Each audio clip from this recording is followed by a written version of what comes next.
नमस्कार साथियों, स्वागत है सभी दोस्तों का इस सेशन में। और आज हम बहुत सारे अच्छे अच्छे क्वेश्चंस इस सेशन में करने वाले हैं। कल का सेशन अगर आपने नहीं देखा है तो देख लेना, क्योंकि उसमें भी बहुत सारे क्वेश्चंस मैंने करवाए हैं और जो आपने बहुत ज़्यादा उसमें प्यार दिया है, सभी का बहुत बहुत धन्यवाद। इस सेशन को आप अंत तक जरूर देखना। इस सेशन में उससे भी बेहतर क्वेश्चंस करवा रहा हूँ।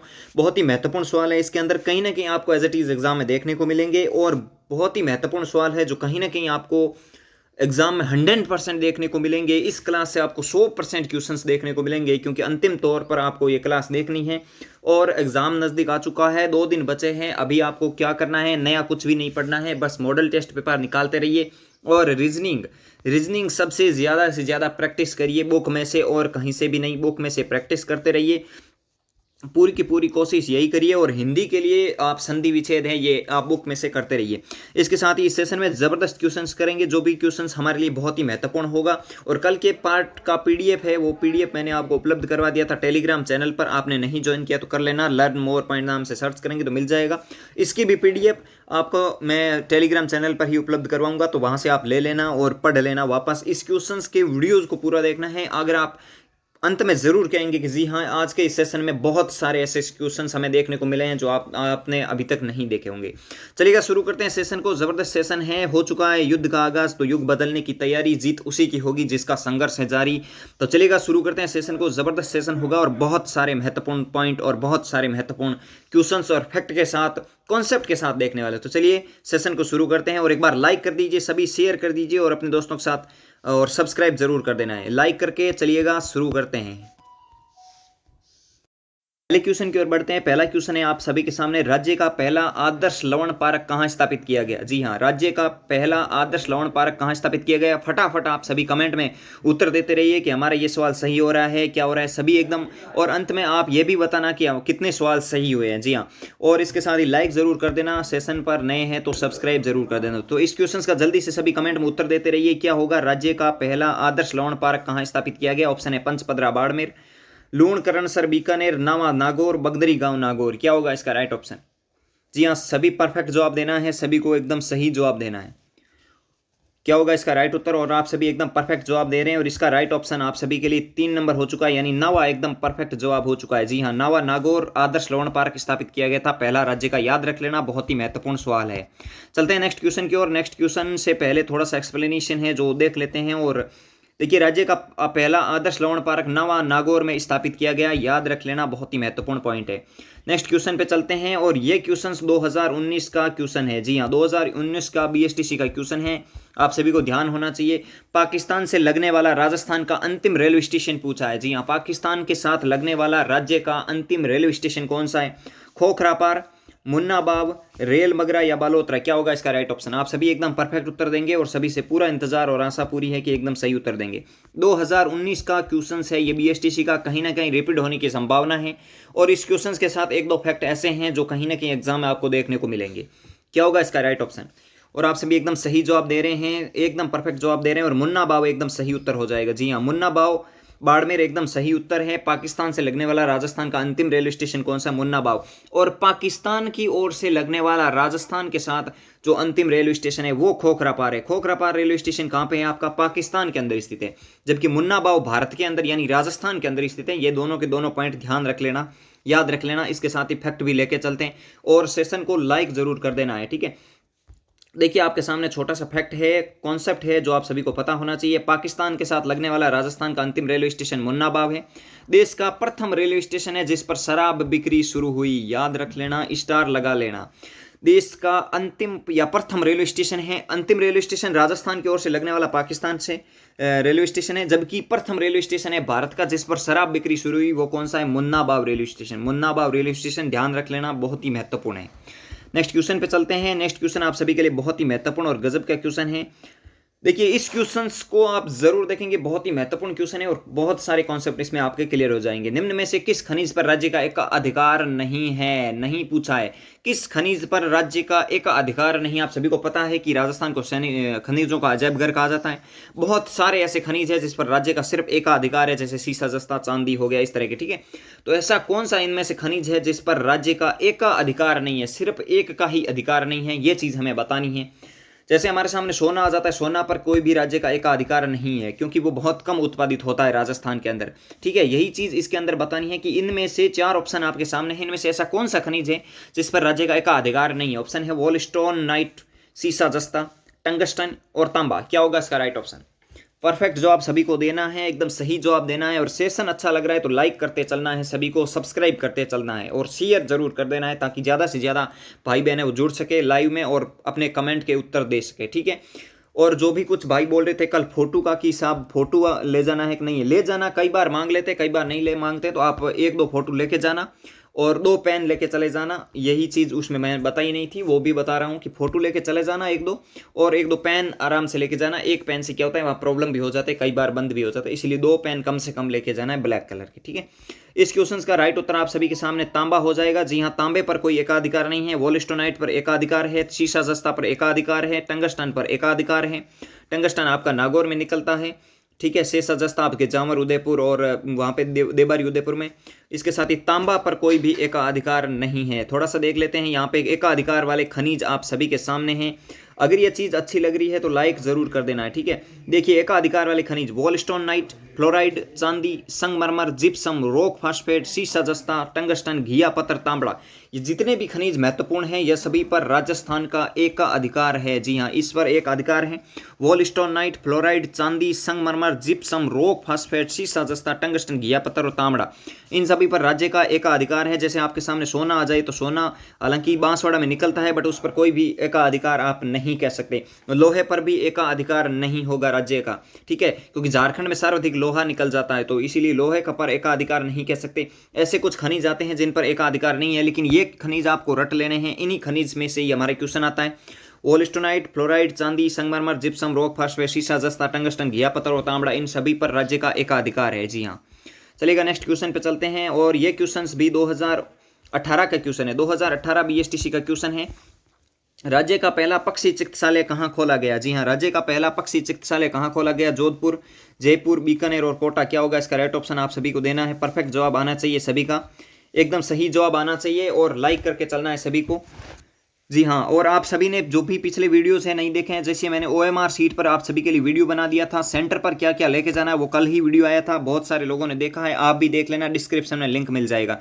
दोनों वीडियो के दे दूंगा ओएमआर सीट, और इससे पहले मैंने और काफ़ी सारे वीडियो बनाए हैं जो आपको कहाँ मिलेंगे आप सभी को पता होना चाहिए। जैसे ही आप चैनल पर जाएंगे तो वहाँ बीएसटीसी और पीटीटी की प्ले लिस्ट बनी हुई, वहाँ पे सभी वीडियो मिल जाएंगे, वो आप जरूर देखना। ठीक है, तो इसका राइट ऑप्शन आप सभी के सामने क्या हो जाएगा? एकदम परफेक्ट उत्तर जयपुर हो जाएगा। जी हाँ, राज्य का पहला पक्षी चिकित्सालय कहाँ खोला गया है? तो जयपुर के अंदर खोला गया है।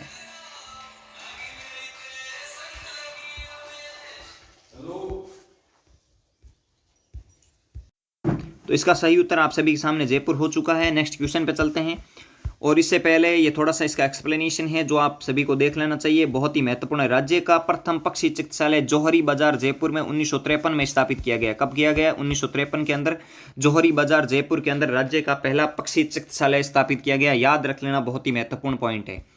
नेक्स्ट क्वेश्चन पे चलते हैं। राज्य की पहली हाईटेक लाइब्रेरी, पब्लिक लाइब्रेरी कहाँ खोली गई? एक चीज और मैं बताना चाहूंगा, जैसे आप सभी के सामने कुछ ऐसे केंद्र आते हैं वो भी आगे बता दूंगा, लेकिन इस क्वेश्चन का आप जल्दी से सभी का सवाल का जवाब दे दीजिए।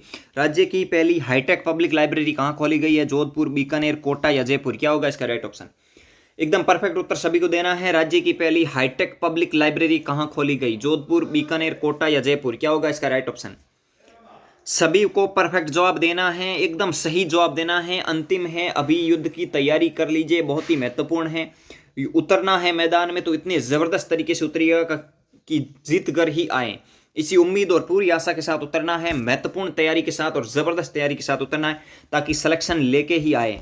जी हाँ, सिलेक्शन लेके आए। कुछ भाई बोल रहे हैं मेरे तो घर के पास ही मेरा सेंटर आ गया है, तो कोई प्रॉब्लम नहीं है भाई। इसके साथ ही एक चीज और बताना चाहूंगा, अगर आपका सेंटर बाहर आया है तो रोडवेज बस आपके लिए फ्री है।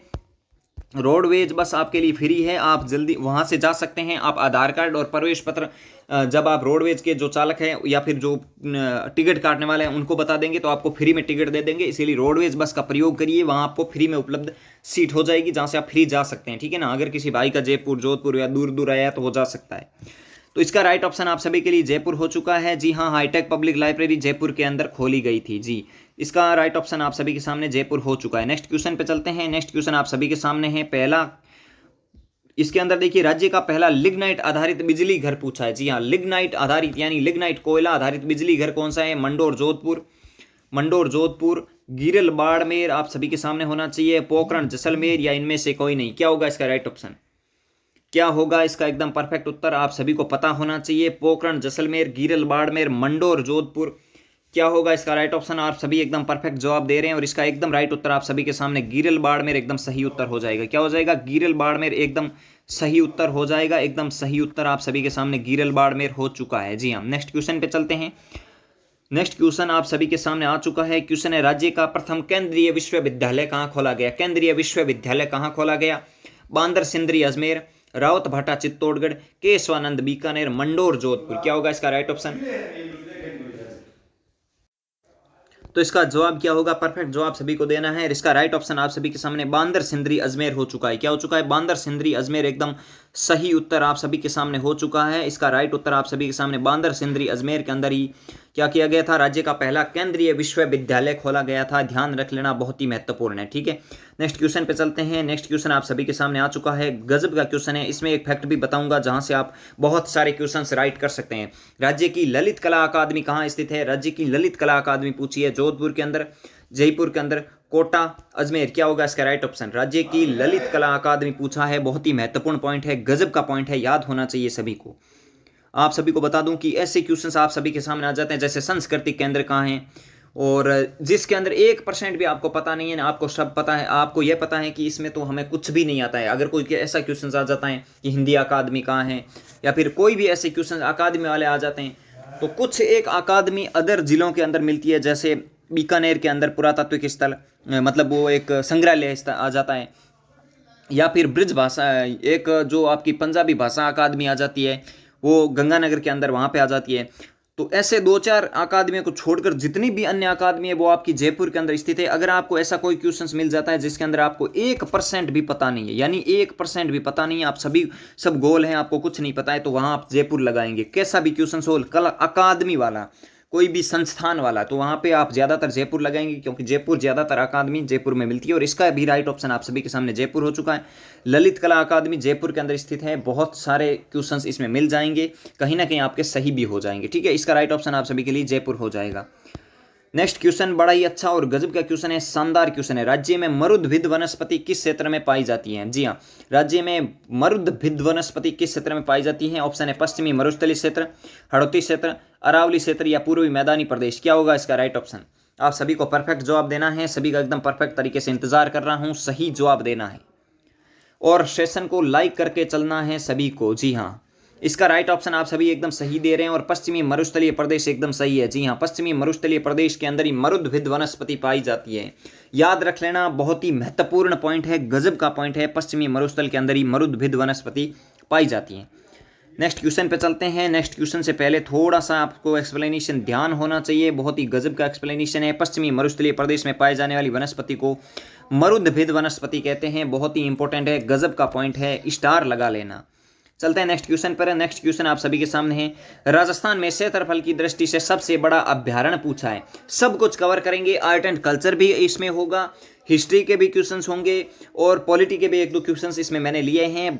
शाम तक और सीरीज लाने की कोशिश करेंगे इस तरह की, तो आप सभी बहुत सारा प्यार दिखाना और बहुत सारे भाइयों तक इसको जरूर पहुंचाना। राजस्थान में क्षेत्रफल की दृष्टि से सबसे बड़ा अभ्यारण्य पूछा है। रणथंभौर राष्ट्रीय उद्यान, राष्ट्रीय मरु उद्यान, केवलादेवी घना पक्षी विहार और सरिस्का अभ्यारण्य। क्या होगा इसका राइट ऑप्शन? आप सभी को एकदम परफेक्ट उत्तर देना है, सभी परफेक्ट उत्तर देंगे, साथ में एकदम सही उत्तर देंगे। राजस्थान में क्षेत्रफल की दृष्टि से सबसे बड़ा अभ्यारण्य कौन सा है? जी हाँ, क्षेत्रफल की दृष्टि से पूछा है कौन सा अभ्यारण्य है, और आप सभी का एकदम सही उत्तर आ चुका है और इसका राइट ऑप्शन मरु उद्यान हो चुका है। जी हाँ, राष्ट्रीय मरु उद्यान कहाँ स्थित है? आप सभी को पता है, जैसलमेर के अंदर स्थित है। जैसलमेर के अंदर स्थित है राष्ट्रीय मरु उद्यान। क्षेत्रफल की दृष्टि से सबसे बड़ा उद्यान है, सबसे बड़ा अभ्यारण्य है राष्ट्रीय मरु उद्यान जैसलमेर। इस क्वेश्चन का थोड़ा सा एक्सप्लेनेशन आप सभी को देखना चाहिए और गजब का एक्सप्लेनेशन है। देखिए, राज्य का क्षेत्रफल की दृष्टि से सबसे बड़ा अभ्यारण्य राष्ट्रीय मरु उद्यान जैसलमेर है। कुल क्षेत्रफल 3162 किलोमीटर है और 1981 में स्थापित किया गया। जी हाँ, 1981 में स्थापित किया गया। सबसे बड़ा उद्यान है और ये जैसलमेर के अंदर स्थित है और इसका क्षेत्रफल है वो 3162 किलोमीटर है। याद होना चाहिए, महत्वपूर्ण पॉइंट है, गजब का पॉइंट है। चलिएगा नेक्स्ट क्वेश्चन पे चलते हैं और नेक्स्ट क्वेश्चन अच्छा और गजब का क्वेश्चन है। क्वेश्चन आप सभी के सामने, रणथंभौर राष्ट्रीय उद्यान को राष्ट्रीय उद्यान कब घोषित किया? जी हाँ, रणथंभौर राष्ट्रीय उद्यान को राष्ट्रीय उद्यान कब घोषित किया? कई बार पूछा गया क्वेश्चन है, इंपॉर्टेंट क्वेश्चन है, याद होना चाहिए। सभी परफेक्ट उत्तर दीजिए। 1955, 1974, 1980 या 2008? क्या होगा इसका राइट ऑप्शन? आप सभी एकदम, तो इसका राइट ऑप्शन आप सभी के सामने क्या हो गया है? सभी परफेक्ट उत्तर देंगे और 1980 एकदम सही उत्तर हो चुका है। जी हाँ, 1980 एकदम सही उत्तर हो चुका है। रणथंभौर राष्ट्रीय उद्यान को राष्ट्रीय उद्यान कब घोषित किया? तो 1980 के अंदर। जी हाँ, देख लेते हैं, थोड़ा सा इसके बारे में एक्सप्लेनेशन है, गजब का एक्सप्लेनेशन है, आप सभी को पता भी होना चाहिए। देखिए, रणथंभौर राष्ट्रीय उद्यान सवाई माधोपुर में स्थित है। सर्वप्रथम बाघ परियोजना यहीं से शुरू हुई थी। 1955 में वन्यजीव अभ्यारण्य तथा अप्रैल 1974 में टाइगर रिजर्व प्रोजेक्ट में शामिल किया। 1 नवंबर 1980 को राज्य का प्रथम राष्ट्रीय उद्यान घोषित किया। याद रख लेना, बहुत ही महत्वपूर्ण और गजब का सवाल है। कैसे बताऊं आप सभी को कि इंपॉर्टेंट है। इसके अंदर 3 से 4 क्वेश्चन है। रणथंभौर राष्ट्रीय उद्यान कहाँ है? सवाई माधोपुर के अंदर। यह कब शुरुआत की गई थी? 1955 के अंदर। वन्य जीव तक का अभ्यारण्य कब बनाया गया था? 1974 के अंदर। टाइगर रिजर्व कब किया गया था शामिल? 1 नवंबर 1980। याद रख लेना, राष्ट्रीय उद्यान का घोषित किया गया था 1 नवंबर 1980 को। बहुत ही महत्वपूर्ण पॉइंट है, याद रख लेना, स्टार लगा के याद रख लेना। नेक्स्ट क्वेश्चन पे चलते हैं, गजब का क्वेश्चन है, अच्छा क्वेश्चन है। देखिए, आप सभी के सामने क्वेश्चन है, अबली मिनी का महल किस अभ्यारण्य में स्थित है? इससे पहले मैं थोड़ा सा एक फैक्ट बताना चाहूंगा इसके बारे में। देखिए, एक आपका जोगी महल आता है ना, वो भी यहाँ पे स्थित है। जोगी महल, जोगी महल आता है, वो भी आप सभी का पता होना चाहिए कहाँ पे? रणथंभौर सवाई माधोपुर के अंदर स्थित है। एक कुत्ते की छतरी आती है, कुत्ते की छतरी कई बार पूछी जाती है, कहाँ पे स्थित है? तो आपकी कुकरा घाटी रणथंभौर के अंदर ही स्थित है कुत्ते की छतरी। तो दोनों के दोनों याद होने चाहिए। त्रिनेत्र गणेश मंदिर भी रणथंभौर राष्ट्रीय उद्यान के अंदर, रणथंभौर जो आपका किला है उसके अंदर स्थित है। जोगी महल, कुत्ते की छतरी और एक आप सभी को पता होना चाहिए त्रिनेत्र गणेश मंदिर। ये तीनों पॉइंट क्लियर कर लेना, याद होने चाहिए, बहुत ही महत्वपूर्ण है। देखिए, अब इस क्वेश्चन का उत्तर देना है सभी को। अबली मिनी का महल किस अभ्यारण्य में स्थित है? जी हाँ, अबली मिनी का महल किस अभ्यारण्य में स्थित है? सीता माता अभ्यारण्य, रणथंभौर अभ्यारण्य, दर्रा वन्य जीव अभ्यारण्य या इनमें से कोई नहीं? क्या होगा इसका राइट ऑप्शन? अबली मिनी का महल पूछा है और आप सभी का एकदम सही उत्तर होना चाहिए। क्या होगा इसका राइट ऑप्शन? आप सभी दीजिए। और आप सभी एकदम परफेक्ट उत्तर दे रहे हैं और एकदम सही उत्तर आप सभी का आ रहा है। एकदम राइट उत्तर आप सभी के लिए हो जाएगा दर्रा वन्य जीव अभ्यारण्य, मुकुंदरा हिल्स वन्य जीव अभ्यारण्य या दर्रा वन्य जीव अभ्यारण्य, याद होना चाहिए। ठीक है, ध्यान रख लेना, बहुत ही ज्यादा अच्छा क्वेश्चन है। ठीक है, दर्रा वन्य जीव अभ्यारण्य एकदम सही है, जो आपके झालावाड़ और कोटाबारा में यहाँ फैला हुआ है। ठीक है, याद रख लेना। नेक्स्ट क्वेश्चन पे चलते हैं। इससे पहले ये देखिए, अबली मिनी के महल के बारे में एक फैक्ट है जो स्टार लगा के याद रख लेना। अबली मिनी का महल को राजस्थान का दूसरा ताजमहल कहा जाता है। तो राजस्थान का ताजमहल किसे कहा जाता है? तो जसवंत थड़ा जोधपुर, जसवंत थड़ा जोधपुर को क्या कहा जाता है? राजस्थान का ताजमहल। जबकि राजस्थान का दूसरा ताजमहल किसे कहा जाता है? अबली मिनी का महल, जो आपके मुकुंदरा हिल्स या फिर दर्रा वन्य जीव अभ्यारण्य के अंदर स्थित है। याद रख लेना, बहुत ही महत्वपूर्ण सवाल है, बहुत ही महत्वपूर्ण है। चलिएगा नेक्स्ट क्वेश्चन पे चलते हैं। कृष्ण मृग के लिए प्रसिद्ध अभ्यारण्य बताना है। कृष्ण मृग के लिए अभ्यारण्य बताना है। कृष्ण मृग के लिए प्रसिद्ध अभ्यारण्य कौन सा है? गजनेर अभ्यारण्य, ताल छापर अभ्यारण्य, नाहरगढ़ अभ्यारण्य या शेरगढ़ अभ्यारण्य? क्या होगा इसका राइट ऑप्शन? कृष्ण मृग के लिए प्रसिद्ध अभ्यारण्य कौन सा है? गजनेर अभ्यारण्य, ताल छापर, चूरू, नाहरगढ़, शेरगढ़? क्या होगा इसका राइट ऑप्शन? और आप सभी एकदम सही उत्तर दे रहे हैं और इसका राइट ऑप्शन आप सभी के सामने ताल छापर हो चुका है। ताल छापर अभ्यारण्य चूरू एकदम सही है, जो कृष्ण मृग के लिए प्रसिद्ध है। देखिए, ताल छापर वन्य जीव अभ्यारण्य चूरू है, चूरू में स्थित है। काले हिरण या कृष्ण मृग पाए जाते हैं। गजनेर अभ्यारण्य बीकानेर में स्थित है, जहां बटबड़ पक्षी पाया जाता है। गजब का क्वेश्चन है, बटबड़ पक्षी। और यही बटबड़ पक्षी बीकानेर का शुभंकर भी है। बडेर तितर या बटबड़ पक्षी कहते हैं, जो बीकानेर का आपका क्या है? शुभंकर है। याद रख लेना, बहुत ही महत्वपूर्ण है। आप कैसे भी करके इन चीजों को याद कर लेना, कहीं ना कहीं एग्जाम के पॉइंट ऑफ व्यू से महत्वपूर्ण है। हो चुका है युद्ध का आगाज, युग बदलने की तैयारी, जीत उसी की होगी जिसका संघर्ष है जारी। अब की बार सफल होना है, सफल होना है तो सेशन को अंत तक जरूर देखना है और ऐसे क्वेश्चंस आपको पढ़ के ही जाना है। चलेगा नेक्स्ट क्वेश्चन पे चलते हैं। नेक्स्ट क्वेश्चन आप सभी के सामने, फुलवारी की नाल वन्य जीव अभ्यारण्य किस जिले के अंदर है? आप क्वेश्चंस के बाद में जो फैक्ट बता रहा हूं उन पर गौर करिए। फैक्ट किस तरह के आ रहे हैं, कॉन्सेप्ट किस तरह के आ रहे हैं, उन कॉन्सेप्ट को पकड़िए। देखिए, कॉन्सेप्ट कितने शानदार कॉन्सेप्ट हैं, उनसे बहुत सारे क्वेश्चंस आपको देखने को मिलेंगे। फुलवारी की नाल वन्य जीव अभ्यारण्य किस जिले में स्थित है? उदयपुर के अंदर, चित्तौड़गढ़, राजसमंद या बांसवाड़ा? क्या होगा इसका राइट ऑप्शन? देखिए, ये क्वेश्चन नॉर्मल है, लेकिन इसका जो अभी आप कॉन्सेप्ट या फैक्ट देखेंगे ना, बहुत शानदार फैक्ट आप सभी को मिल जाएगा। सेशन को लाइक करके ही चलना है मेरे भाई, लाइक जरूर कर देना, जितने भी बहन भाई देख रहे हैं लाइक जरूर कर देना है, ठीक है।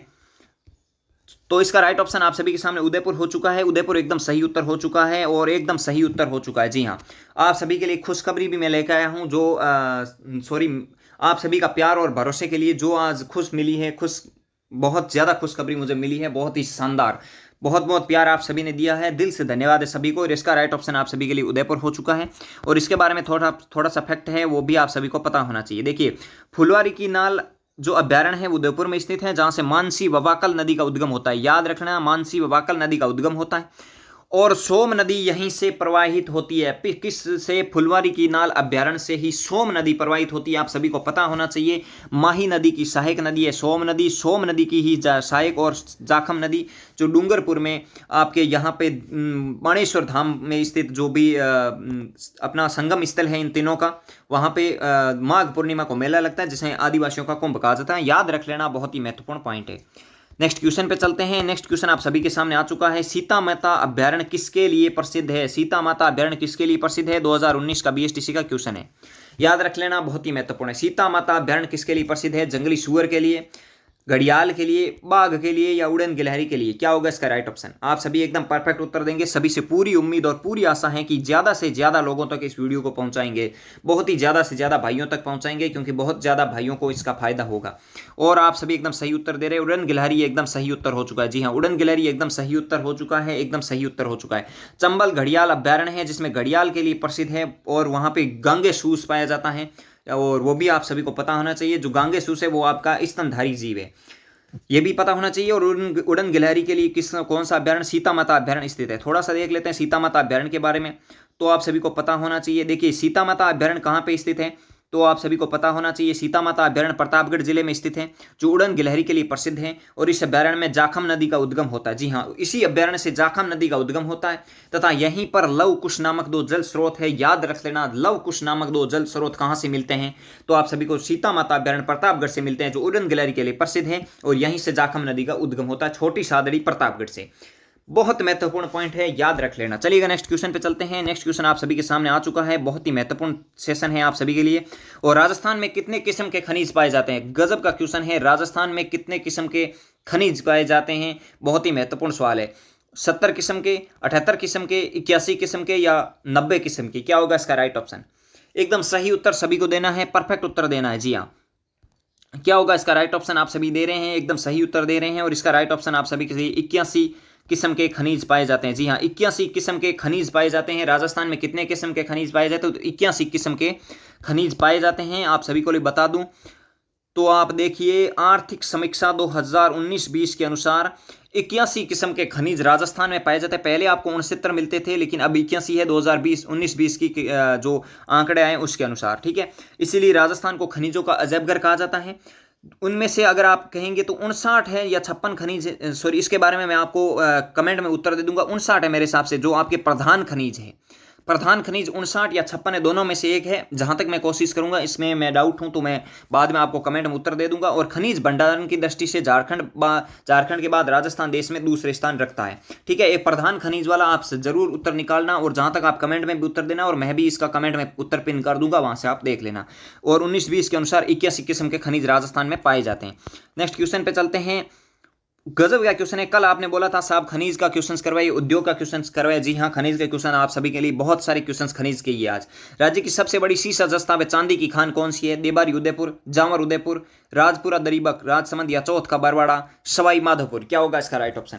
राज्य की सबसे बड़ी सीसा जस्ता व चांदी की खान है।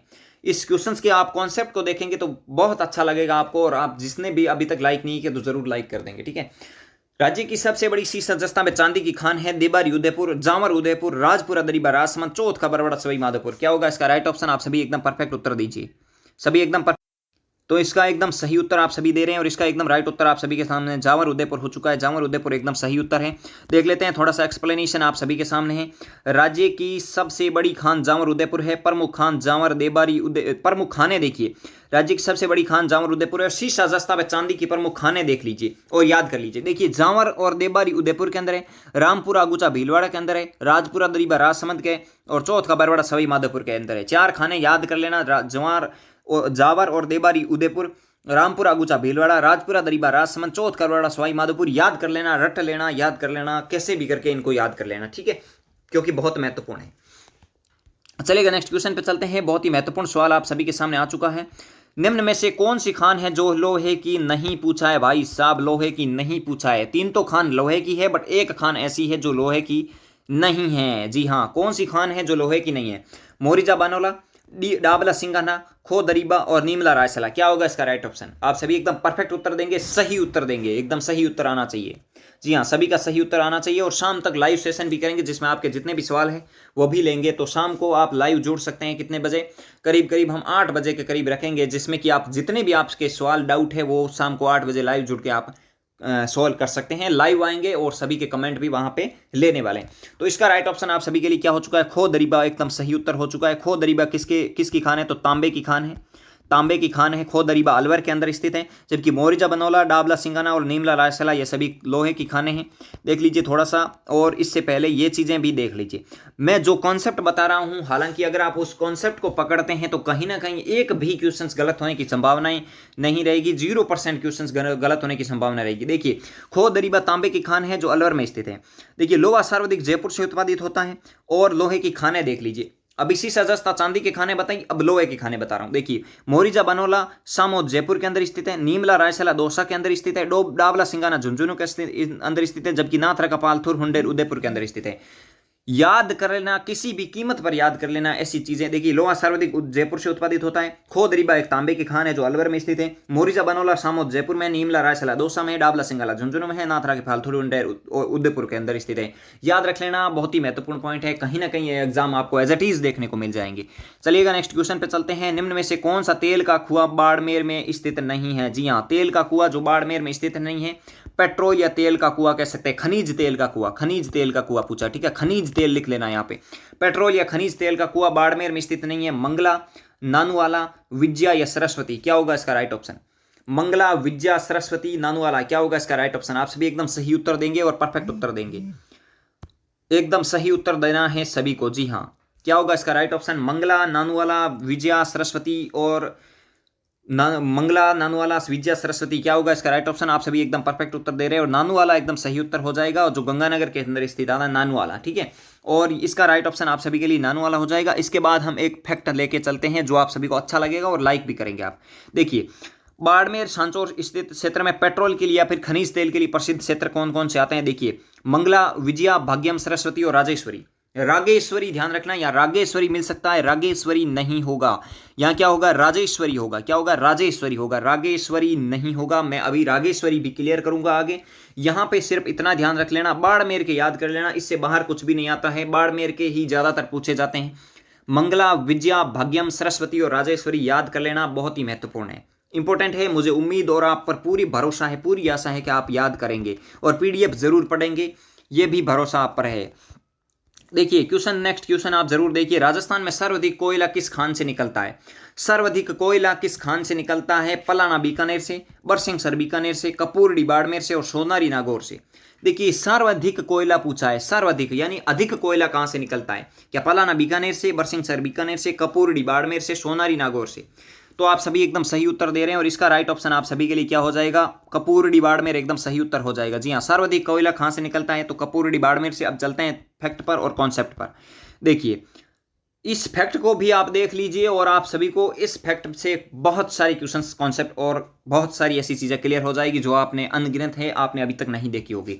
राजस्थान में सर्वाधिक कोयला कपूरडी बाड़मेर से उत्पादित होता है। राज्य में सर्वश्रेष्ठ कोयला लिग्नाइट कोयला पलाना बीकानेर से निकलता है। सर्वश्रेष्ठ कहां से निकलता है? पलाना बीकानेर से। सर्वाधिक कहां से निकलता है? तो कपूरडी बाड़मेर से। याद रख लेना, बहुत ही ध्यान रख लेना, गजब का क्वेश्चन है, शानदार क्वेश्चन है, ध्यान रख लेना, ठीक है। क्योंकि एक क्वेश्चन नमक पर आया था कि सर्वाधिक नमक कहां से है, तो आप बोलते हैं सांभर से। सर्वश्रेष्ठ नमक कहां से है? तो पंचपदरा बाड़मेर से। वही चीज यहां है, सर्वाधिक कपूरडी बाड़मेर है, जबकि सर्वश्रेष्ठ कहां से निकलता है? तो लिग्नाइट कोयला पलाना बीकानेर से। देखिए खाने, देखिए पलाना बीकानेर, कपूरडी जालीपा गिरल ये तीनों खान बाड़मेर के अंदर स्थित है। पलाना बरसिंहसर घानेर गुड्डा गंगासर बीकानेर के अंदर स्थित है, ठीक है। पलाना, बरसिंहसर, घानेर, गुड्डा और गंगासर ये बीकानेर के अंदर स्थित है। मेड़ता रोड, सोनारी, माता सुख व कसनऊ, इग्यार, ये सभी नागौर के अंदर स्थित है, याद रख लेना ये खाने। देखिए पलाना बीकानेर, कपूर, जालिपा, गिरल बाड़मेर के अंदर स्थित है। पालाना, बरसिंहसर, घानेर, गुड्डा, गंगा, ये पालाना एक बीकानेर की है, ठीक है, ये अलग कर लेना, ठीक है। कपूरडी, जालिपा, गिरल बाड़मेर, पालाना, बरसिंहसर, घानेर, गुड्डा, गंगासर बीकानेर, मेड़ता रोड, सोनारी, माता सुख, कसनऊ और इग्यार नागौर के अंदर स्थित है। इंपॉर्टेंट है, याद कर लेना। जितने स्टार लगाना चाहते हैं याद करना। जो भाई दिल से तैयारी करता है वो 100% याद करेंगे, इस चीज को ध्यान रख लेना। चलेगा, नेक्स्ट क्वेश्चन पे चलते हैं। नेक्स्ट क्वेश्चन आप सभी के सामने आ चुका है, गजब के क्वेश्चन है। काला गुमान क्षेत्र उदयपुर से किस खनिज का उत्पादन होता है? जी हाँ, काला गुमान क्षेत्र उदयपुर से किस खनिज का उत्पादन होता है? महत्वपूर्ण फैक्ट है, महत्वपूर्ण पॉइंट है। अगर मानते हैं तो ऐसे क्वेश्चंस कहीं ना कहीं एग्जाम में देखने को मिल सकते हैं। गजब के क्वेश्चन है। काला गुमान क्षेत्र उदयपुर से किस खनिज का उत्पादन होता है? तांबा, पन्ना, मैगजीन, रॉक, फास्टफूड। क्या होगा इसका राइट ऑप्शन? एकदम सही उत्तर सभी को देना है। काला गुमान क्षेत्र उदयपुर से किस खनिज का उत्पादन होता है? तांबा, पन्ना, मैगजीन, रॉक, फास्टफूड। और आप सभी एकदम सही उत्तर दे रहे हो और इसका राइट ऑप्शन आप सभी के लिए पन्ना हो जाएगा। पन्ना एकदम सही उत्तर हो जाएगा। काला गुमान क्षेत्र उदयपुर से किस खनिज का उत्पादन होता है? तो आप सभी के लिए पन्ना एकदम सही उत्तर हो चुका है। जी हाँ, पन्ना एकदम सही उत्तर है। चलेगा, इसका फैक्ट देख लेते हैं, कॉन्सेप्ट देख लेते हैं। देखिए, काला गुमान क्षेत्र उदयपुर से पन्ना से पन्ना है जिसे हम हरी अग्नि भी कहते हैं। जी हाँ, पन्ना है, पन्ना निकलता है, पन्ना को हम क्या कहते हैं? हरी अग्नि कहते हैं।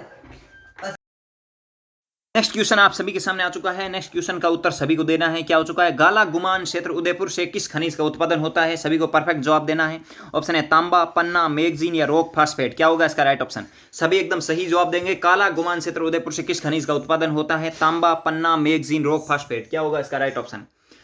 काला गुमान क्षेत्र उदयपुर से किस खनिज का उत्पादन होता है? सही जवाब दीजिए सभी। और इसका राइट ऑप्शन आप सभी के लिए पन्ना हो चुका है। जी हाँ, पन्ना एकदम सही उत्तर हो चुका है। क्या हो चुका है? पन्ना एकदम सही उत्तर हो चुका है। काला गुमान क्षेत्र उदयपुर से पन्ना निकलता है।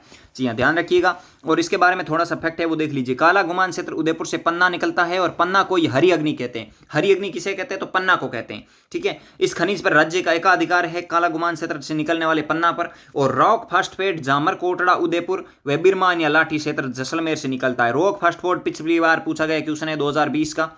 रॉक फास्टफोर्ड के लिए खान कौन कौन सी है? तो जामर, कोटड़ा, उदयपुर व बिरमान या लाठी क्षेत्र जैसलमेर। याद रख लेना, महत्वपूर्ण है। देखिए, अब देखिए ये क्वेश्चंस और पिछला जो हमने गैस वाला क्वेश्चंस देखा, सॉरी पेट्रोल वाला क्वेश्चन देखा था, उन दोनों में समस्या बहुत ज्यादा होती है। देखिए, वो है खनिज तेल और किसके लिए? पेट्रोल के लिए। कौन कौन से? सरस्वती, भाग्यम, राजेश्वरी। वो खाने हैं ना, भाग्यम, सरस्वती, राजेश्वरी, मंगला, वो सभी के किसके लिए हैं? बाड़मेर वाली खनिज तेल या फिर पेट्रोल के लिए। और अब पूछा है प्राकृतिक गैस का कुआं, नहीं पूछा है। रागेश्वरी, वहां हमने क्या देखा था? राजेश्वरी। राजेश्वरी किसका है? पेट्रोल या खनिज तेल का। जबकि रागेश्वरी किसका है? खनिज प्राकृतिक गैस का। ठीक है, कामेश्वरी, सरस्वती और कमलीताल आप बता देंगे कि साहब सरस्वती है वो किसका है? आपका पेट्रोल या फिर खनिज तेल का है। जबकि कमलीताल, कामेश्वरी और रागेश्वरी ये सभी किसकी है? प्राकृतिक गैस की है। याद रख लेना, महत्वपूर्ण है। देखिए, आप सभी के सामने आ चुका है खनिज सरस्वती एवं खनिज तेल। सरस्वती एक खनिज तेल या पेट्रोल का कुआं है। अभी मैंने बताया था सरस्वती के साथ और भी कुएं, मंगला, भाग्यम, वो भी। ठीक है, इसके साथ ही प्राकृतिक गैस के कुएं देखिए, डांडिया वाला, कमलीताल, घोटारू, तन्नोट, मनिहारी और टिब्बा, ऐश्वर्या, रागेश्वरी और कामेश्वरी। देखिए, डांडिया वाला, कमलीताल, घोटारू, तन्नोट, मनिहारी, यहाँ पर टिब्बा है, टिब्बा ध्यान रखना, टिब्बा है। टिब्बा, ऐश्वर्या, रागेश्वरी, कामेश्वरी ये सभी किसके? प्राकृतिक गैस के। वहां पे मैंने 4-5 कुएं बताए थे, वो थे पेट्रोल या खनिज तेल के। याद रख लेना, इंपॉर्टेंट लगा के याद कर लेना। उम्मीद आप पूरी करता हूं, पूरी आपसे उम्मीद और आशा पूरी है कि आप सफल होके इसी चैनल पर अपना इंटरव्यू जरूर देंगे। मैं पूरी आशा और पूरी उम्मीद करता हूं। जितने भी बहन भाई देख रहे हैं सभी से पूरी उम्मीद और पूरी आशा करता हूं। चलते हैं नेक्स्ट क्वेश्चन पे। और नेक्स्ट क्वेश्चन आप सभी के सामने आ चुका है। देखिए, खेरवाड़ा उदयपुर किस खनिज के लिए प्रसिद्ध है? जी हाँ, खेरवाड़ा उदयपुर किस खनिज के लिए प्रसिद्ध है? रॉक फास्फेट, एस्बेस्टोस, अब्रक या जिप्सम। क्या होगा इसका राइट ऑप्शन? खेरवाड़ा उदयपुर किस खनिज के लिए प्रसिद्ध है? बताना है सभी को एकदम राइट उत्तर। और एकदम सही उत्तर आप सभी दे रहे हैं। और इसका राइट ऑप्शन आप सभी के लिए एस्बेस्टोस हो चुका है। एस्बेस्टोस एकदम सही उत्तर है। खेरवाड़ा उदयपुर किसके लिए प्रसिद्ध है? तो एस्बेस्टोस के लिए प्रसिद्ध है। अब्रक सर्वाधिक भीलवाड़ा से निकलता है।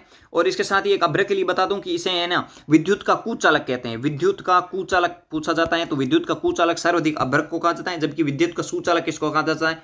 तो चांदी को कहा जाता है। चांदी, ठीक है, चांदी को कहा जाता है विद्युत का सुचालक और अब्रक को कहा जाता है विद्युत का कुचालक। ये दोनों ध्यान रख लेना। थोड़ा सा नेक्स्ट क्वेश्चन पे चलते हैं। और नेक्स्ट क्वेश्चन बड़ा ही अच्छा क्वेश्चन है। काला संगमरमर कहां से निकलता है? जी हाँ, काला संगमरमर पूछा है बैसलाना, जयपुर, बादनवाड़ा अजमेर, खांदरी गांव पाली, इनमें से कोई नहीं। क्या होगा इसका राइट ऑप्शन? काला संगमरमर कहां से निकलता है? इसका राइट उत्तर सभी को देना है, एकदम सही उत्तर देना है, और आप सभी एकदम सही उत्तर दे रहे हैं। और इसका राइट ऑप्शन आप सभी के लिए हो चुका है बेसलाना जयपुर। जी हाँ, काला संगमरमर कहां से निकलता है? तो बेसलाना जयपुर से निकलता है। एकदम सही उत्तर है, गजब का उत्तर है, महत्वपूर्ण उत्तर है। काला संगमरमर बेसलाना जयपुर, एकदम सही उत्तर है। इससे के बाद अगर आप देखेंगे तो कॉन्सेप्ट सब कुछ क्लियर करेंगे साहब। जितने भी संगमरमर और जितने भी पत्थर निकलते हैं एक ही लाइन में सब क्लियर। जी हाँ, अब लाइक कर दीजिए जिस भाई ने अभी तक लाइक नहीं किया है, अब लाइक जरूर कर देना, सब्सक्राइब जरूर कर देना। देखिए, सफेद संगमरमर मकराना नागौर, बादामी पत्थर जोधपुर से, पीले रंग का संगमरमर जैसलमेर से, गुलाबी रंग का संगमरमर जालोर से, हरे रंग का संगमरमर उदयपुर से, और गुलाबी पत्थर भरतपुर से। गुलाबी रंग का संगमरमर जालोर से है, जबकि गुलाबी पत्थर भरतपुर से निकलता है, और लाल पत्थर धौलपुर से निकलता है, जिससे लाल किला बनाया गया है। किससे बनाया गया? लाल किला किससे बनाया गया? धौलपुर का पत्थर है लाल पत्थर। देखिए, सफेद मकराना नागौर, बादामी जोधपुर, पीले रंग का जैसलमेर, गुलाबी रंग का संगमरमर जालोर, जबकि गुलाबी रंग का पत्थर भरतपुर, हरे रंग का संगमरमर उदयपुर, और लाल पत्थर धौलपुर। ध्यान रख लेना, महत्वपूर्ण है, इंपॉर्टेंट है। एक क्वेश्चन जरूर इसमें से देखने को मिल जाएगा। नेक्स्ट क्वेश्चन पर चलते हैं, और यह आ चुका है थोड़ा सा आर्ट एंड कल्चर के क्वेश्चन। देखिए, निरंजनी संप्रदाय के संस्थापक है लालदास जी, हरिदास जी, वल्लभाचार्य, रामचरण जी। क्या होगा इसका राइट ऑप्शन? निरंजनी संप्रदाय के संस्थापक पूछा है, महत्वपूर्ण है, गजब का क्वेश्चन है, और आप सभी एकदम सही उत्तर दे रहे हैं, एकदम परफेक्ट उत्तर दे रहे हैं। और इसका एकदम राइट उत्तर आप सभी के सामने क्या हो चुका है? हरिदास जी, एकदम सही उत्तर देना है। सभी को ज़्यादा से ज़्यादा सपोर्ट करना है भाई यार, जितने भी बहन भाई देख रहे हैं ज़्यादा से ज़्यादा सपोर्ट करिए। आप सभी का प्यार और भरोसा अगर इसी तरह से बना रहा तो एक दिन सब कुछ कर देंगे यार। इतने ज़्यादा मेरे पास संसाधन अवेलेबल नहीं है, इसीलिए मैं कुछ ऐसी क्लास हैं जो नहीं ले पा रहा हूँ, जैसे रीजनिंग की है, उसमें ज़्यादा स्पेस की ज़रूरत होती है, तो वहाँ पे मोबाइल में थोड़ा सा करने में प्रॉब्लम होती है। इसलिए आप ज़्यादा से ज़्यादा है वो क्वेश्चंस बुक से निकालिए। जो भी क्वेश्चंस करवाने की पूरी कोशिश करता हूँ, महत्वपूर्ण है। फिर भी मेरे 2 तारीख से एग्जाम है, आप सभी को पता है, 2 सितंबर से 13 सितंबर तक मेरे फर्स्ट ईयर के एग्जाम है। फिर भी मैं आप सभी के लिए टाइम निकाल के मेहनत करके इतने क्वेश्चंस बना रहा हूँ। जरूर लाइक करना, जरूर अपना आशीर्वाद बनाए रखना, जितने भी बहन और भाई देख रहे हैं। ठीक है, इसका राइट ऑप्शन आप सभी के सामने हरिदास जी हो चुका है। देखिए, थोड़ा सा इसके बारे में देख लेते हैं। आप देखिए, निरंजनी संप्रदाय है, उसके संस्थापक हरिदास जी हैं, जिनका जन्म डीडवाना नागौर में मृत्यु गड़ा गांव में हुई थी, और वे कलयुग का वाल्मीकि कहलाते हैं। कौन? निरंजनी संप्रदाय के संस्थापक हरिदास जी है, जिन्हें कलयुग का वाल्मीकि कहते हैं। महत्वपूर्ण पॉइंट है। चलिएगा, नेक्स्ट क्वेश्चन पे चलते हैं, और यह भी आपका आर्ट एंड कल्चर का है। भीलों द्वारा पहाड़ी ढालों पर वनों को जलाकर की जाने वाली खेती को क्या कहा जाता है? पहाड़ पर ढाल पर किया जाने वाली खेती पूछी है, ना कि मैदान पर की जाने वाली। ऑप्शन है दजिया, चिमाता, पाडा या हमशिडो। क्या होगा इसका राइट ऑप्शन? भीलों द्वारा पहाड़ी ढालों पर वनों को जलाकर की जाने वाली खेती पूछा है। महत्वपूर्ण पॉइंट है, गजब का क्वेश्चन है, और आप सभी इस क्वेश्चन का एकदम सही उत्तर दे रहे हैं। और एकदम सही उत्तर आप सभी के लिए क्या हो जाएगा? एकदम राइट उत्तर आप सभी के लिए चिमाता हो जाएगा। क्या हो जाएगा? चिमाता, एकदम सही उत्तर हो जाएगा। सही उत्तर चिमाता हो जाएगा। इसके बाद फैक्ट पे चलते हैं, जो सभी के सभी इतने भी ऑप्शन है सभी क्लियर करेंगे। देखिए, मैदानी भाग में की जाने वाली खेती को दजिया कहते हैं, पहाड़ की ढाल पर की जाने वाली खेती को चिमाता कहते हैं। दोनों क्लियर कर लेना, कंफ्यूज मत हो जाना। मैदानी भाग में की जाने वाली खेती को कहते हैं दजिया, पहाड़ी ढाल पर की जाने वाली खेती को कहते हैं चिमाता। भीलों का प्रसिद्ध गाया जाने वाला गीत कौन सा है? हमशिडो है। हमशिडो किस जनजाति का गीत है? तो भीलों का गीत है। याद रख लेना, महत्वपूर्ण है, बहुत ही महत्वपूर्ण है। नेक्स्ट क्वेश्चन पे चलते हैं। नेक्स्ट क्वेश्चन आप सभी के लिए आ चुका है, छेड़ा फाड़ना क्या है? जी हाँ, छेड़ा फाड़ना पूछा है, अच्छा क्वेश्चन है। गरासिया जनजाति की तलाक प्रथा, भील जनजाति की तलाक प्रथा, विवाह के अवसर पर किया जाने वाला खान, या मृत्यु भोज। क्या होगा इसका राइट ऑप्शन? गजब का क्वेश्चन है। इन चारों के चारों ऑप्शन एकदम एक्सप्लेनेशन के साथ मिलेंगे। बहुत सारे क्वेश्चन इसमें कवर कर रहा हूं, तो आप सभी को अच्छा लग रहा है, और इसका राइट ऑप्शन आप सभी दे रहे हैं। और भील जनजाति की एक तलाक प्रथा होती है, जो मतलब एक साड़ी का जो पल्लू होता है उसको फाड़ कर उसमें कुछ पैसे बांध कर क्या कर देते हैं, वो उसको तलाक दे दिए जाते हैं अपनी पत्नी को। तो वही चीज़ है, इसमें भील जनजाति की तलाक प्रथा है, छेड़ा फाड़ना। याद रख लेना, ध्यान रख लेना, बहुत ही महत्वपूर्ण है। ठीक है, चलिएगा नेक्स्ट क्वेश्चन पे चलते हैं। और एक और पॉइंट आपको यहाँ पे मिलता है, फायरे फायरे। क्या मिलता है? फायरे फायरे, फायरे फायरे मिलता है। फायरे फायरे का क्या मतलब है? जब कहीं भी ये इकट्ठे होते हैं, मतलब कहीं पे कोई युद्ध या लड़ाई हो जाती है, या फिर एक जगह इकट्ठे होना होता है ना, तब ये उद्घोष करते हैं। इनका उद्घोष होता है भीलों का, फायरे फायरे का। ठीक है, एक मिलता है फतेह फतेह। फतेह फतेह, फतेह फतेह क्या है? आप सभी को पता है, जसनती संप्रदाय के बारे में मैंने बताया था। जसनती संप्रदाय की प्रधान पीठ कतरिया सर बीकानेर के अंदर स्थित है, जो अग्नि नृत्य के लिए प्रसिद्ध है। जब वो अग्नि नृत्य करते हैं ना, तब फतेह फतेह का उद्घोष करते हैं। याद रख लेना, दोनों के दोनों। फतेह फतेह किसका है? अग्नि नृत्य करते समय जो आपके कहाँ के याद होना चाहिए जसनाती संप्रदाय की जो कातरिया सर बीकानेर की पीठ है वहां का है। जबकि फायरे फायरे भीलों का एक उद्घोष होता है, जब इकट्ठे होते हैं युद्ध के लिए जाते हैं तब फायरे फायरे का प्रयोग करते हैं। कहीं ना कहीं इन दोनों क्वेश्चंस को आप जरूर याद करेंगे। देख ले क्वेश्चंस के चारों ऑप्शन का आप सभी के सामने एनालिसिस है। छेड़ा फाड़ना भील जनजाति की तलाक की प्रथा है। मृत्यु भोज के अवसर पर किया जाने वाले भोजन को मौसर कहते हैं, जबकि विवाह के अवसर पर किया जाने वाले भोजन को क्या कहते हैं? बडेर कहते हैं। बडेर, ध्यान रख लेना। बडेर क्या है? बडेर एक विवाह के अवसर पर किया जाने वाला भोजन है, जबकि मृत्यु भोज के अवसर पर किया जाने वाला भोजन क्या कहलाता है? मौसर कहलाता है। दोनों याद कर लेना, महत्वपूर्ण है। और फतेह फतेह और फायरे फायरे दोनों याद होने चाहिए। आटा साटा विवाह की प्रथा सर्वाधिक किस जनजाति में? आटा साटा विवाह की प्रथा सर्वाधिक किस जनजाति में है? गरासिया में, मीणा में, भील में, सहरिया में? क्या होगा इसका राइट ऑप्शन? आटा साटा विवाह की प्रथा किस प्रथा सर्वाधिक है? तो आप सभी को पता होना चाहिए इसका राइट उत्तर क्या होगा। एकदम परफेक्ट उत्तर सभी को देना है, एकदम सही उत्तर आप सभी को इसको देना है, एकदम सही उत्तर देना है सभी को। तो इसका राइट ऑप्शन आप सभी के सामने क्या हो चुका है? गरासिया एकदम सही उत्तर हो चुका है। आटा साटा विवाह की प्रथा सर्वाधिक कहाँ है? गरासिया जनजाति में। और देख लीजिए आटा साटा पद्धति क्या है, क्योंकि वर्तमान में ये बहुत बड़ी कुप्रथा बन चुकी है, इसीलिए ये क्वेश्चन ट्रेंड में चल रहा है और क्वेश्चन आ सकता है। आटा साटा एक विवाह की प्रथा है जिसमें लड़की के बदले लड़की ली जाती है, और ये प्रथा वर्तमान में बहुत ही ज्यादा भयानक स्थिति पर है, मतलब बहुत ही ज्यादा भयानक स्थिति है। बहुत सारी ऐसी बहनें हैं जिनकी भविष्य बर्बाद हो रहा है इस वजह से। पढ़ लीजिए, मेहनत कर लीजिए, अपनी नौकरी लग जाइए, सब कुछ कर लीजिए, उसके बाद कोई अपनी जिंदगी बर्बाद करने के लिए नहीं आएगा। इसीलिए सबसे यही उम्मीद और यही आशा करता हूं कि इस प्रथा और कुप्रथा से बचना है तो पढ़ना पड़ेगा, आप सभी को एजुकेशन में उतरना पड़ेगा। अगर नौकरी लग जाएंगे तो इसकी कोई जरूरत नहीं होगी, इसलिए पढ़ते रहिए, मेहनत करते रहिए। गरासिया जाति में सर्वाधिक प्रेम विवाह या लव मैरिज प्रसिद्ध है। क्या बात है, गरासिया जाति में सर्व ज्यादा क्या हुआ है? सबसे ज्यादा प्रेम विवाह या लव मैरिज होता है, यह भी ध्यान रख लेना। चलिएगा नेक्स्ट क्वेश्चन पे चलते हैं। बहुत ही अच्छा क्वेश्चन है। सहरिया जनजाति का कुंभ किस स्थल को कहा जाता है? बाणेश्वर धाम, डूंगरपुर, नक्की झील, सीताबाड़ी, कोलायत झील?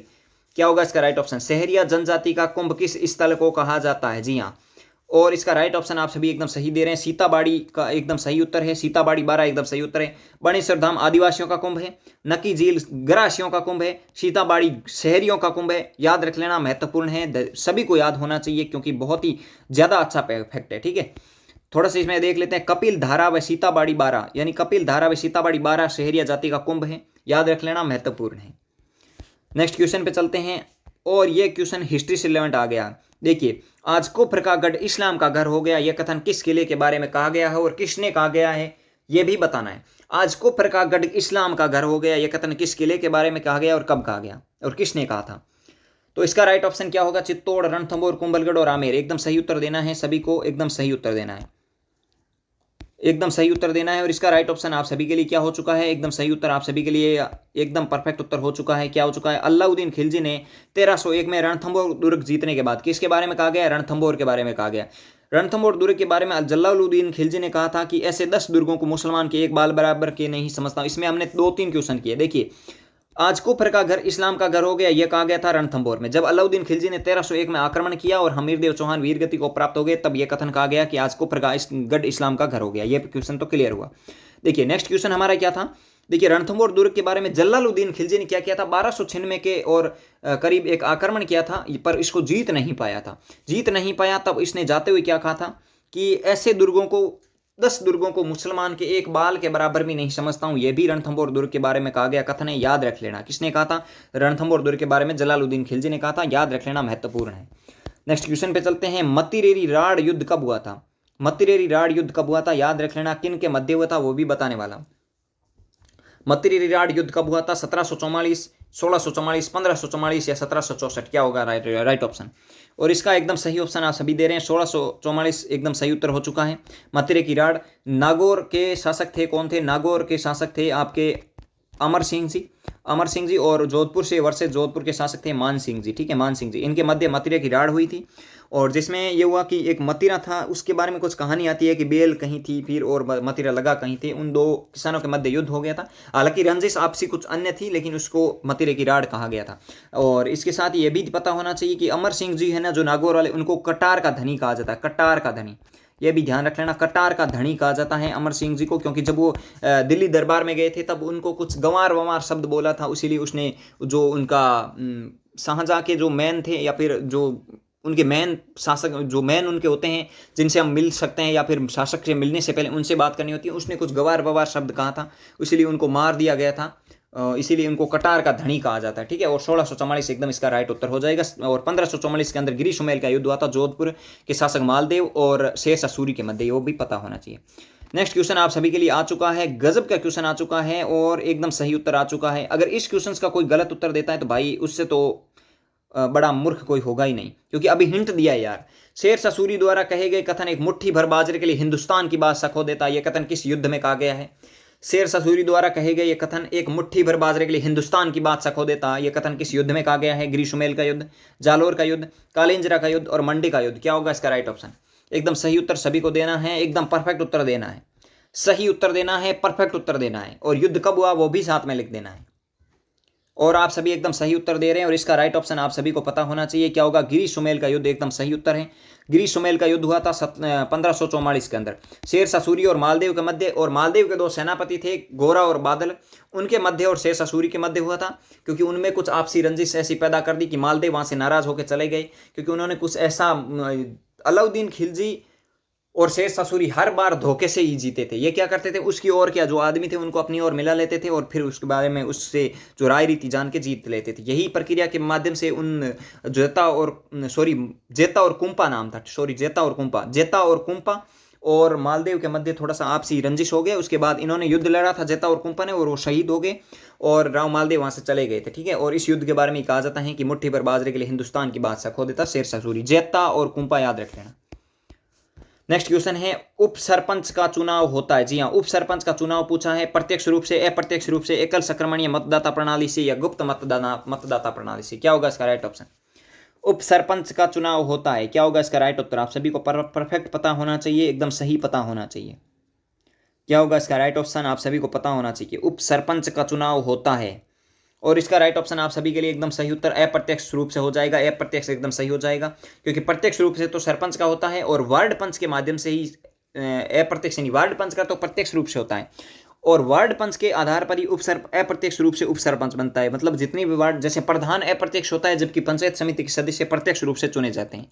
ये भी ध्यान हो। सीधे जनता अगर किसी को वोट देगी तो वो प्रत्यक्ष होगा, और वो जो जितने भी मेंबर बने हुए वो अगर आप में से ही किसी एक मेंबर को बना देंगे तो वो आपका अप्रत्यक्ष हो जाएगा, पता होना चाहिए। नेक्स्ट क्वेश्चन है, ग्राम स्तर पर सर्वश्रेष्ठ प्रशासनिक अधिकारी पूछा है। प्रशासनिक अधिकारी पूछा है, याद रख लेना, राजनीतिक अधिकारी नहीं, प्रशासनिक अधिकारी। सर्वश्रेष्ठ प्रशासनिक अधिकारी कौन सा था? ग्राम विकास अधिकारी, ब्लॉक विकास अधिकारी जिसे वीडियो कहते हैं, वीडियो इसको कहते हैं, विलेज डेवलपमेंट ऑफिसर, सरपंच या पटवारी। क्या होगा इसका राइट ऑप्शन? एकदम परफेक्ट उत्तर आना चाहिए सभी का, एकदम सही उत्तर आप सभी के आ चुके हैं। और ग्राम विकास अधिकारी एकदम सही उत्तर हो चुका है, जिसे हम कहते हैं VDO, विलेज डेवलपमेंट ऑफिसर, या फिर कहें कि ग्राम विकास अधिकारी या ग्राम सेवक भी कहा जाता है, ध्यान रख लेना। देखिए, इन क्वेश्चन से कहीं ना कहीं आपको बहुत सारी ऐसी जानकारी देखने को मिली है जो आप सभी को पता होनी चाहिए, और आज के वीडियो से आपको कहीं ना कहीं एग्जाम में बहुत सारे क्वेश्चंस देखने को मिलेंगे। आज के इस सेशन से आपको कितना फायदा हुआ है, कितना नुकसान हुआ है, वो भी बताना है साथ में कि हमारा इतना नुकसान हो गया है आज के इस सेशन से और इतना हमारा फायदा हो गया है। और लाइक जरूर करते जाना, जो भी भाई मेरा पसंद करता है, जो भी भाई मेरा लाइक करना चाहता है, अच्छा लग रहा है जिसको, वो लाइक जरूर करेगा, ठीक है। और इसके साथ ही और भी आपकी कोई भी क्वारीज या कमेंट है वो शाम को हम लाइव में ले लेंगे, तो लाइव जरूर जुड़ना है, 7, 7:30 या 8 बजे के करीब हम जुड़ जाएंगे, वो चीज़ ध्यान रख लेना। और मैं उसका जो फर्स्ट लाइव स्ट्रीमिंग है या फिर फ्यूचर लाइव स्ट्रीमिंग है वो डाल दूंगा, तो वहाँ से आप देख के उसमें कमेंट करके उसमें टाइम भी बता दिया जाएगा। और आप इस सेशन को ज़्यादा से ज़्यादा लोगों तक शेयर करिए, ज़्यादा से ज़्यादा भाई बहनों तक पहुँचाइए, ज़्यादा से ज़्यादा दोस्तों तक पहुँचाइए, और सेशन को लाइक करते जाइए, सब्सक्राइब करते जाइए। आज के सेशन को हम यहीं खत्म करते हैं। एक वीडियो में शाम तक मिलते हैं कि गृह जिले में कॉलेज क्यों है जरूरी, उस पर एक वीडियो आ जाएगा, वो भी आप सभी को जरूर देखना है। सेशन को यहीं खत्म करते हैं, कल और वीडियो साथ मिलते हैं, तब तक के लिए जय हिंद, जय भारत, धन्यवाद।